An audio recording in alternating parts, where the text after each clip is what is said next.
Assalamualaikum warahmatullahi wabarakatuh. Pada hari ini, kami, Guru Agama Dakwah Daerah Batang Padang, ingin menerangkan kepada muslimin dan muslimat semua berkenaan konsep bekerja menurut Islam. Islam menjadikan kerja sebagai tuntutan fardu atas semua umatnya selaras dengan dasar persamaan yang diisytiharkan oleh Islam bagi menghapuskan sistem yang membeza-bezakan manusia mengikut darjat atau kasta dan warna kulit. Firman Allah yang bermaksud, "Wahai sekalian manusia, sesungguhnya kami menciptakan kamu daripada lelaki dan perempuan dan kami jadikan kamu berbangsa-bangsa dan berpuak-puak supaya kamu berkenal-berkenalan. Sesungguhnya, orang yang termulia di antara kamu di sisi Allah ialah orang-orang yang takwa." Surah Al-Hujurat ayat yang ke-13.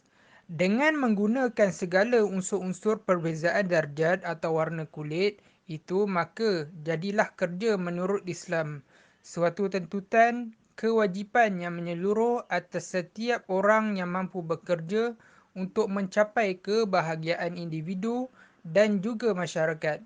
Jadi, tidaklah kerja itu hanya khusus untuk golongan hamba abdi seperti sebelumnya.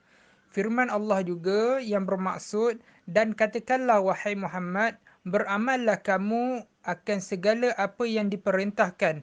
Maka Allah dan Rasulnya serta orang-orang yang beriman akan melihat apa yang kamu kerjakan." Surah At-Taubah ayat 105. Islam juga meningkatkan tuntutan kerja itu hingga ke tahap kewajipan agama. Oleh itu, tahap iman sentiasa dikaitkan oleh Al-Quran dengan amal soleh atau perbuatan baik. Ini bererti Islam itu adalah akidah yang mesti diamalkan dan amalan yang mesti berakidah secara tidak berfisah.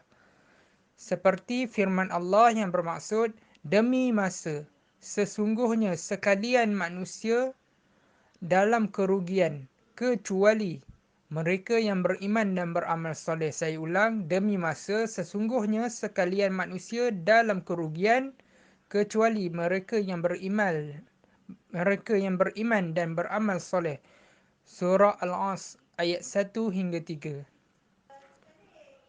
Terdapat beberapa perkongsian mengenai pekerjaan menurut Islam. Antaranya, kita boleh tengok video di sebelah. Assalamualaikum, saya Fazli Sabri merupakan seorang peniaga atas talian. Saya menjalankan perniagaan atas talian ni memang full time lah, secara full time. So, saya di sini untuk berkongsi tentang pekerjaan. Seperti mana kita tahu, bekerja sebenarnya tujuan kita bekerja adalah untuk mencari rezeki, untuk support kita punya diri kita dan family kita. Okey, kat sini saya mempunyai dua pengalaman yang berbeza, kita bekerja dengan orang ataupun bekerja sendiri. Okey, sebenarnya saya pernah bekerja dengan orang, maksudnya jadi promoter, sales assistant, waiter semua. Sekarang ni saya menjalankan perniagaan sendiri. So, saya tengok kat sini benda yang paling ketara lah, macam kita tahu kita bekerja dengan orang lain, setiap bulan kita akan dapat gaji. Kalau kita cuti mungkin dipotong, ataupun kalau kita kerja lebih kita akan dapat lebih. So kalau sebagai seorang peniaga ni, kita tak tahu esok kita ada orang beli ke tak dengan kita, ada tak customer yang akan datang kat kita. So kat sini saya tengoklah, pada pandangan saya lah, perubahan yang paling ketara ialah kebergantungan kita. Dan doa tu memang yang paling banyak sekali apa yang saya boleh tengok perubahan diri saya sendiri. So kat sini, kat sini apa yang kita sangka, itu yang kita dapat. Sebagai contoh, kita sangka baik kat Allah, okey esok ada customer dan esok ada sale yang banyak, InsyaAllah esok akan jadi. Kalau esok tak jadi, lusa yang akan jadi. Benda tu kita akan dapat, walaupun lambat ataupun cepat. Itu yang saya tengok. Dan seperti mana yang kita bekerja dengan orang ke kita bekerja sendiri, benda yang paling penting adalah tanggungjawab dan amanah yang saya perlu adab lah, yang saya amalkan kat sini. Macam mana kita bekerja sekalipun, orang bagi tugasan untuk kita, kita kena lakukan dengan baik, dengan amanah. Maksudnya kalau dia nak tarikh tu, tempoh tu siap, kita kena buat. Sebab tu adalah tanggungjawab kita sebagai seorang pekerja. Dan seperti mana kita tahu, apabila kita bekerja ni, kita mulakan pekerjaan tu niat kerana Allah Ta'ala untuk mencari rezeki. Tempoh kita bekerja tu adalah boleh dicakap sebagai ibadat sebenarnya kita bekerja. Dan macam kita tahu, Rasulullah pernah bercakap bahawa Allah ni sayang kepada hamba dia yang bekerja dan menyempurnakan pekerjaan tu. Macam yang tadilah, bila kita beri amanah, kita buat dengan sebaik mungkin dan ikhlas. Sebagai contoh, dengan nafkah ataupun kita dapat gaji, kita bagi nafkah untuk keluarga kita semua. Nafkah tu sebenarnya adalah seperti kita bersedekah. Okey, kat sini walau apa pun sebenarnya kita bekerja tu, niat kita kena betul lah. Dan niat betul kerana Allah Ta'ala, insyaAllah benda tu sentiasa masuk je pahala tu, ganjaran untuk diri kita. Sebab kita bekerja tu adalah ibadat, bagi saya lah. Bagi saya, dan benda tu memang Rasulullah bercakap. Okey, apa yang saya boleh kongsikan hari ni itu je lah. Maksudnya apa yang boleh saya tengok perubahan yang ketara kepada diri saya setelah saya jadi seorang peniaga online. Sebab kita akan bersangka baik. Kita akan lebih bersangka baik dengan semua orang. Customer kita ke, pencipta kita ke.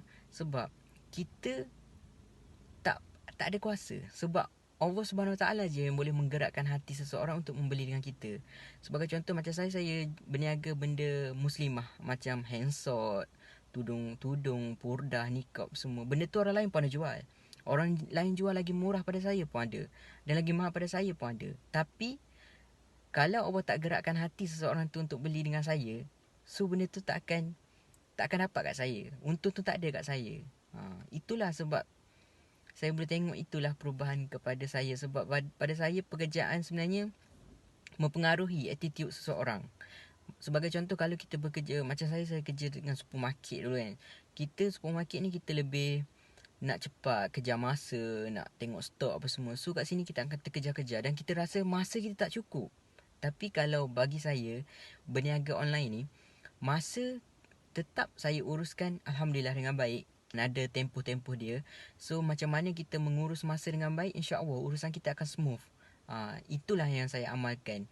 Dan kita setiap hari kita dah ada plan apa yang kita perlu buat apa semua. So dia akan, perancangan kita tu insya-Allah berjaya dengan baik. Dengan izin Allah Subhanahu Wa Taala lah. Sebaik-baik perancang tu adalah Allah.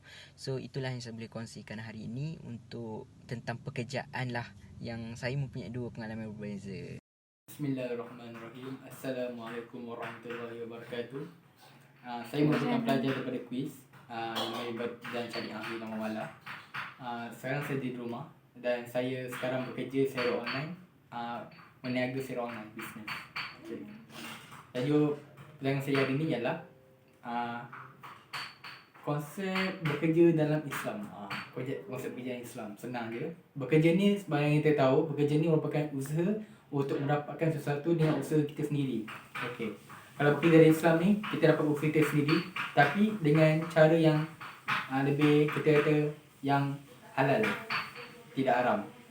Perkara haram ni seperti riba, banyak lagi, riba, tidak amanah, tidak jujur dalam berniaga, membatalkan semua yang haram. Dan dengan datangnya semua yang haram ni boleh melekat dalam daging kita dan menjadikan merupakan salah satu punca kita hidup tidak berkati oleh Allah SWT. Okey, berdasarkan satu hadis, innama a'malu binniyat wa innama likulli amri'in ma nawa, yang menjadikan hadis ni setiap satu itu berdasarkan niat, dan apa yang diniatkan itu akan diberi balasan oleh Allah kepada kita. Okey.